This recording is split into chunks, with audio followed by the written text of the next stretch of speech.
I use technology in my life for assistive technology with my hearing loss, and I use the technology, the everyday technology like an iPad, but I adapt the everyday technology to my specific needs. I use the iPad for like recording my classes, lectures, and notes. I use a FM system for assistive technology with my professors so I can hear them better. So I use technology in that sense. I've been using assistive technology in terms of my hearing aids since I was 4 years old. I've used wheelchairs, walkers, crutches. I've used them all my life so far, 20 years. I've used a service dog since I was 10 years old. This is my second one. It's okay.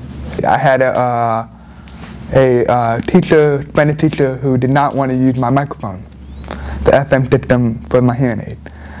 And she just seemed to not understand that was for me to hear, and I had to explain to her several times. And finally, I think she got the message across that in order for me to succeed successfully, that she needed to use that equipment. There's a database out there for Virginia public schools. It is specifically tailored to students with disabilities in the K-12 system. This database is based on students needing accommodation with textbooks, whether they can get it in electronic format, Braille format, PDF format, MP3 format. It's a huge database. And that database had a bunch of the school textbooks on there for the assistive technology to be used by the disabled students. One of the frustrating things about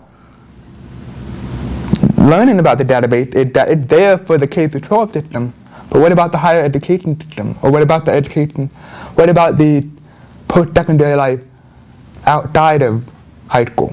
What about that type of transitioning? With that in mind, you may have all the technology that made you successful in K-12, but once you get out, you're on your own. I'm a college student at Virginia Commonwealth University, and I use several things. I have an iPad that I use the different apps for different things to help keep me organized and do audios of lectures and things like that. I have an iPhone that I put my school schedule in, and it every hour and a half hour before I have a class, it beeps and sends me a reminder on my phone to say get to class is about to start. And then I use a laptop with different programs on it to help me do things.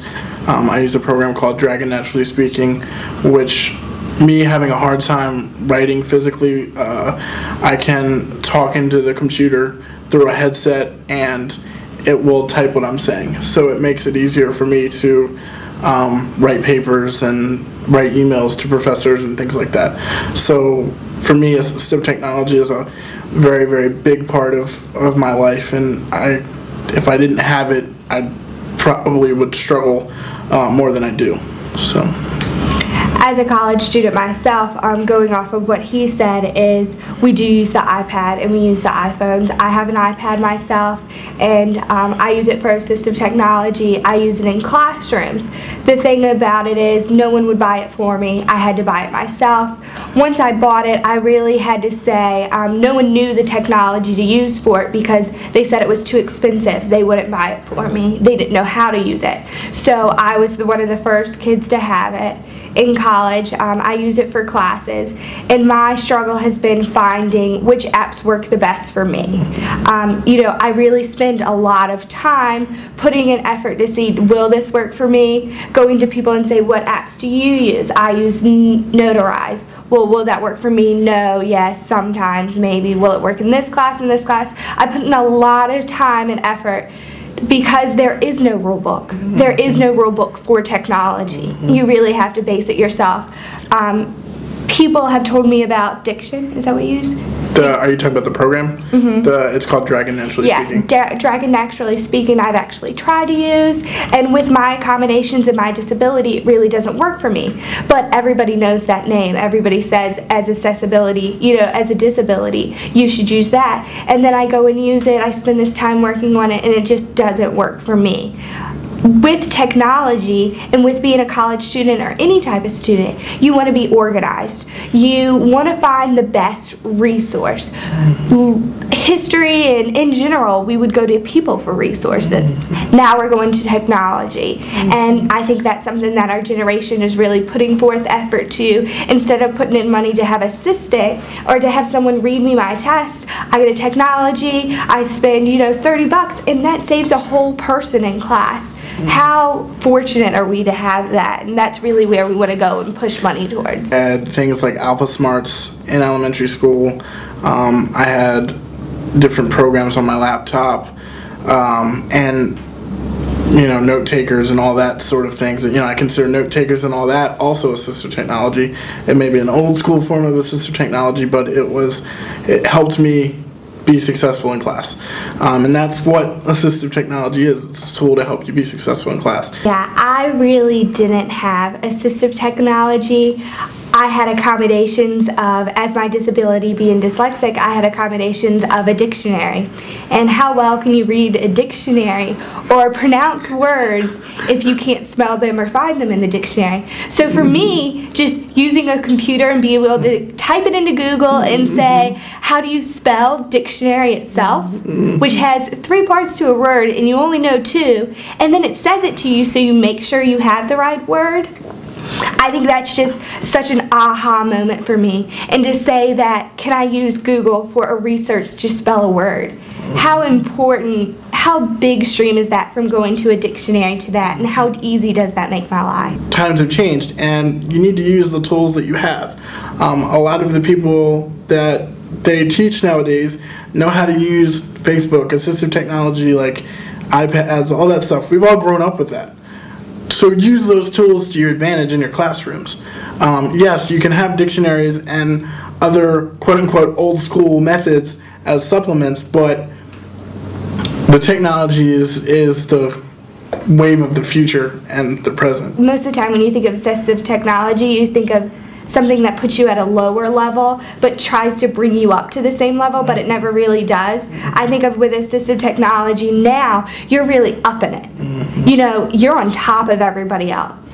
How organized are we now with technology? For me, one of the big things, like I was saying before, is how I remember to go to class.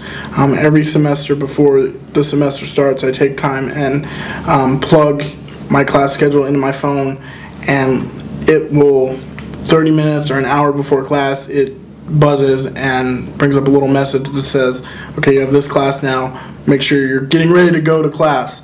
So that helps me a lot, because sometimes I'm very forgetful and I forget to do things.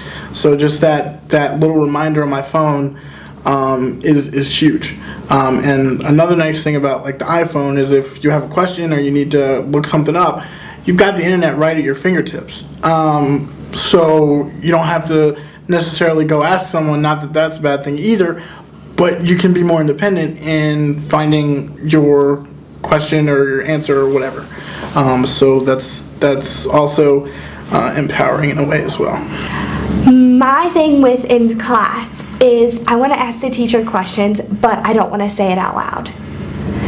And with assistive technology, I can shoot my teacher an email right after class, get the same answer that I would if I was in class without being embarrassed or without feeling overwhelmed or saying the wrong thing in front of a classroom. And people may not see that as assistive technology, but to me that's a really big deal.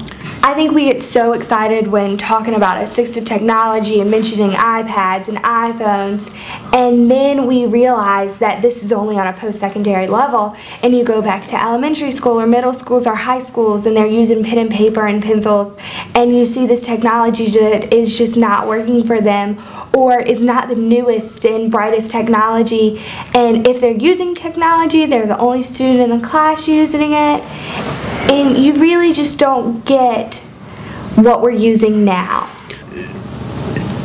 Technology is what Rachel and I know. It's what a lot of the youth and young people that are in elementary school, middle, and high school these days know. And they know how to use it. They know how to use it a lot times more better in a lot of situations better than their teachers know how to use it. So, use what is available. Yes, iPhones and iPads may be distracting, but if it helps the student learn, why do we have to either read a book or whatever? For me, I read books through iTunes, and I have a hard time reading too, but I use assistive technology to do that. So utilize what's available. The kids actually might be more engaged in learning if it's fun. I always talk with people when I try and do presentations and stuff, make it interactive. Because 9 times out of 10, if you're just sitting there doing, just listening to someone doing all that, they don't retain it. But if they're using iPads, iPhones, research on the internet, whatever's available, then they might be more willing to pay attention and really be engaged in the class. And after all, that's what we want. We want these students to learn. And whatever ways you have to do that, I think is necessary. If I was in middle school right now, at this point in time, where technology is so big, I feel like we would just have to go to a teacher, as a self-advocate, as a leader with a disability, and say, I'm desperate. You're hurting me, you're holding me back. And I think back on how much smarter would I have been if I could read a book that everybody else was reading. Because I just didn't get that opportunity to read that book because I didn't know how and I didn't have someone show me. And with technology now, I can read all the same books as everyone else and just be put on that same level. And the teachers know it's out there, and they just maybe, I think in everything in life you can look at the wrong reasons, but you can also look at the right reasons. And I feel like as in elementary school and middle school and high school, you're desperate for technology and you're desperate for a way to use it in the right way. And teachers are always tell you the wrong way you can use it, but you never look at the right. And I would just have to approach a teacher and say, here's a contract saying I'm not going to get on Facebook, I'm not going to use my Twitter, and I'm not going to check my email for your whole class. But please let me take notes on my iPad or my computer so I can organize them into my own thoughts, and I'll get my work done, and I'll probably have a better grade because you gave me a chance.